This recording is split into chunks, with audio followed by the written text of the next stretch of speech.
Herkese selam arkadaşlar. Global Aquatics YouTube kanalına hoş geldiniz. Ben Batuhan. Yepyeni bir videoda sizlerle birlikteyim. Bildiğiniz üzere çok uzun süredir, aylardır kamera karşısına geçmiyordum ve kanalda doğru düzgün birkaç videonun haricinde bir güncelleme videosu sizlerle paylaşmıyordum. Yanlış hatırlamıyorsam Akvaryum Odası serisinde de en son 6. bölümde kalmıştık. Ben de bugün 7. bölümü çekeyim dedim. Sizlerle bir şeyler paylaşmadığım bu süreçte Akvaryum Odası ile ilgili neler yaptım, ne gibi gelişmeler var onları sizlerle paylaşayım dedim. Zaten bundan sonraki süreçte de yaptığım tüm çalışmaları sizlerle ayrıntılı bir şekilde paylaşmaya devam etme planlarım var. Haydi lafı daha fazla uzatmayalım arkadaşlar. Sizlerle birlikte bu küçük akvaryum odasında büyük bir tur atalım ve şu anki akvaryumlarım, canlılarım, yakın zamanda kuracağım akvaryumlarla ilgili olan planlarım, bunların hepsini sizlere bahsedeyim. Umarım sizler için dolu dolu, görsel olarak keyifli bir şekilde vakit geçirebileceğiniz bir video olur. Hadi şimdi oda turuna geçelim.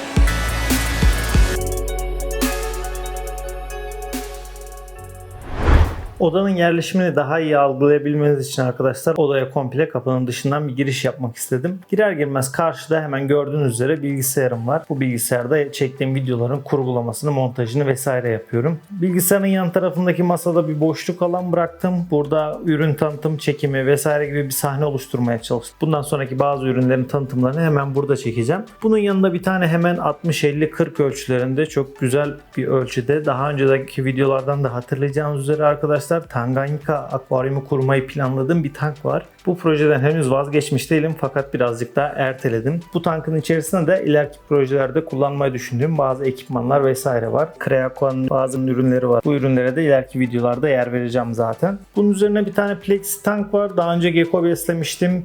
Daha sonraki süreçte sizinle bir şeyler paylaşmadığım sürede panda mice, yani panda fare beslemiştim. Hemen sağ tarafa geçelim arkadaşlar. Bu köşede görmüş olduğunuz dolap ıvır zıvırlarımı, alttaki çekmecelere işte yedek parçaları, ekipmanlarımı, aydınlatma kutularımı, ambalajları falan koyuyorum. Dolabın yanına geçtiğimiz zaman çok eskiden hatırlayacağınız bir tank var arkadaşlar burada.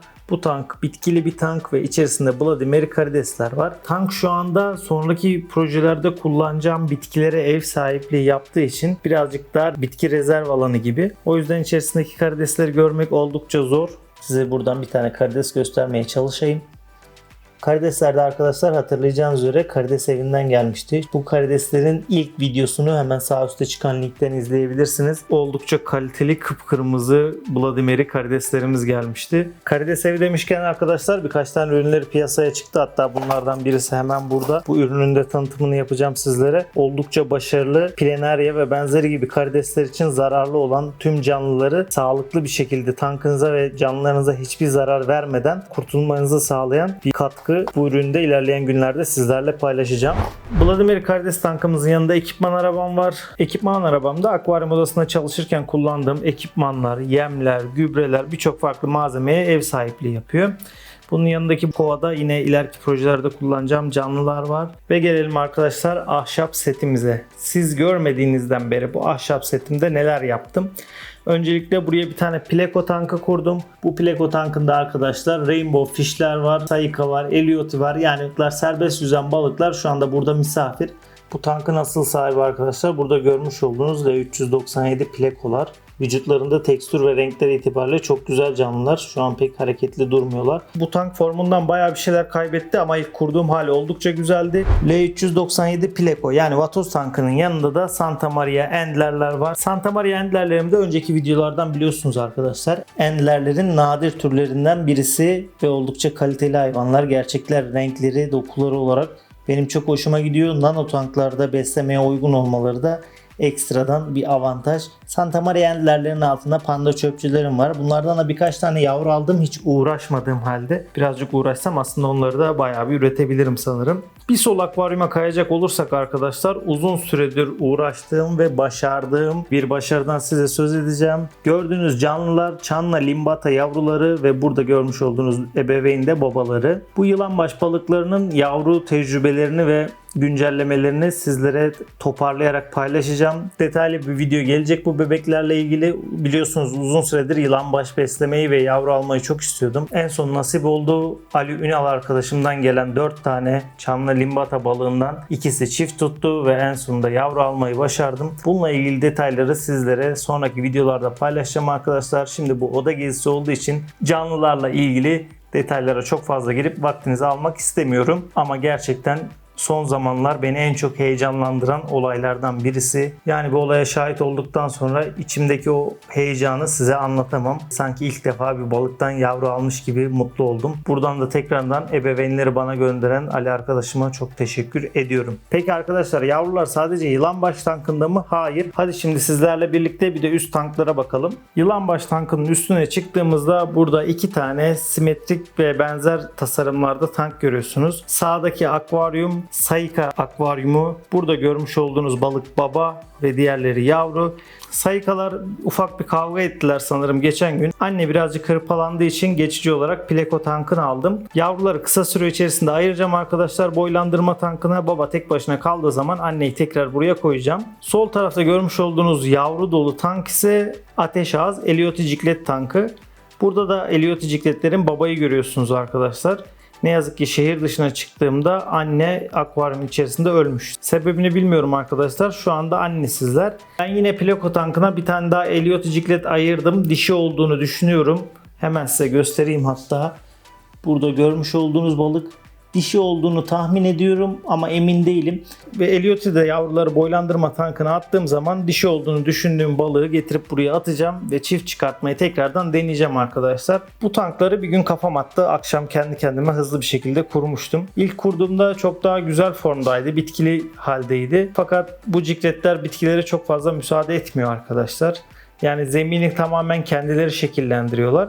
Çok kısa bir süre önce bir temizlik yaptığım için şu an zemin bayağı bir düz ama yavaş yavaş kendileri kazıyorlar. Gördüğünüz gibi burada bir çukur kazmış, arkada bir çukur kazmış ve şu an anne yok. Bir de anne olsa anneyle beraber komple delik deşik ediyorlar. O yüzden çok bir tasarıma girmiyorum. Bu tanklar üretim tankı gibi olduğu için tasarım benim için ikinci planda. Bu tanklardan sonra arkadaşlar buraya çok eskiden kullandığım ve L144 ürettiğim tankları getirdim depodan. O videoları hatırlarsınız. Bir ara bayağı bir L144 üretiyorduk. L144 vatozlarla ilgili bir videoyu da hemen sağ üstten sizlerle paylaşayım.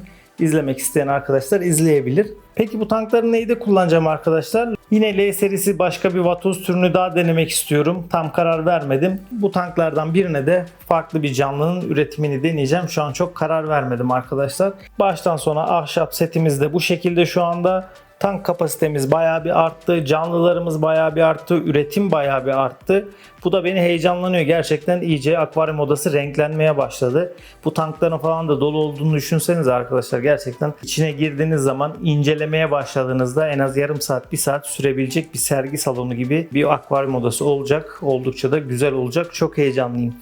Burayı da tamamladıktan sonra son olarak bu karşı duvara geçiyoruz. Görmüş olduğunuz 120-45-45'ti sanırım ölçüsü. Burayı ben doldurdum. Filtrasyonunu aktif hale getirdim arkadaşlar. Bu tank şu anda cam bir şekilde 2-3 haftadır dönüyor. Bu akvaryumun içerisine de Saika yavrularını, Eliot yavrularını ve daha önceden ürettiğim ve iş yerine götürdüğüm önceki videolardan da hatırlayacağınız üzere yine Saika yavrularını getireceğim oradan. Tüm yavrularımızı bu tanka atacağız ve bu tankta bol sık su değişimleriyle boylandıracağız. Ayrıca paylaşmak istediğim şeylerden biri de ilk defa bu akvaryumda Orion aydınlatmayı deniyorum. Daha önce Orion aydınlatma hiç kullanmamıştım. Şu anda malzeme kalitesi olarak ve fiyat performans olarak oldukça memnun kalınabilecek bir ürün. İleride bitkili tanklarda vesairede bu aydınlatmayı deneyeceğim. O zaman da bu fikirlerimi zaten sizlerle paylaşırım. Burada bir tane 30'luk küp bir tank var. Buna da karides tankı yapmak istiyorum ama birazcık daha farklı böyle high-tech bitkilerle bir şeyler yapmak istiyorum. Ufak ufak işte filtresini ayarladım, kumunu ayarladım. Karbondioksit sistemini ayarladım. Benim eski bir karbondioksit sistemim vardı. Onu kullanacağım burada. Yani yavaş yavaş projeyi şekillendiriyorum. Buraya da bitkili güzel bir tank gelecek diye düşünüyorum. Vallahi anlatırken ben çok heyecanlanıyorum arkadaşlar. Umarım tamamlarım bu çalışmaları ve sizlerle paylaşırım. Sabırsızlanıyorum şu anda. Son olarak bu köşede de gördüğünüz gibi bazı çekim ekipmanlarım var. İşte tripod, ışık vesaire vesaire. Evet arkadaşlar, sizlerle bu küçük odada büyük bir tur attık. Elimdeki tüm canlıları sizlerle paylaştım. Yavru aldığım canlıları sizlerle paylaştım. Umarım videoyu beğenmeyi, kanala abone olmayı unutmazsınız arkadaşlar. Aşağıda bulunan yorum bölümünden yorumlarınızı ve fikirlerinizi bekliyorum. Biliyorsunuz elimden geldiği kadar tüm yorumlara dönüş yapmaya çalışıyorum. Şimdilik sizlerle paylaşmak istediğim şeyler bunlar ve bu videoya Çanla Limbata ailesiyle, Cüce Yılanbaş ailesiyle veda ediyorum. Hepiniz kendinize çok iyi bakın. Sonraki videolarda görüşmek üzere. Hoşça kalın.